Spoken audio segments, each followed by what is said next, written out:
Daniel Scott, c'est les élections scolaires qui s'en viennent en novembre. Il y a des changements qui sont apportés principalement au niveau de la composition du Conseil des commissaires. C'est quoi principalement ces changements-là? Mais les changements, c'est sûr qu'on passe de 19 circonscriptions à 13, donc il y aura 13 circonscriptions sur l'ensemble du territoire.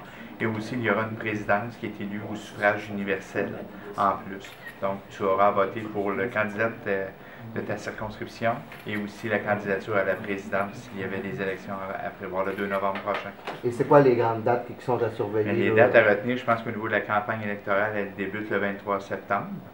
La date du vote est le 2 novembre. Il y aura différentes dates qui vous seront divulguées en ce qui a trait au vote par anticipation, qui précède souvent le dimanche, le dimanche précédent.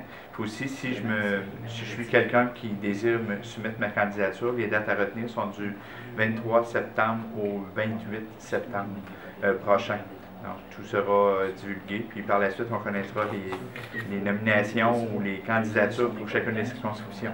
Autre modification, bon, vous l'avez dit plus tôt, on a réduit le nombre de commissaires qui seront élus, donc on a refait le découpage du territoire.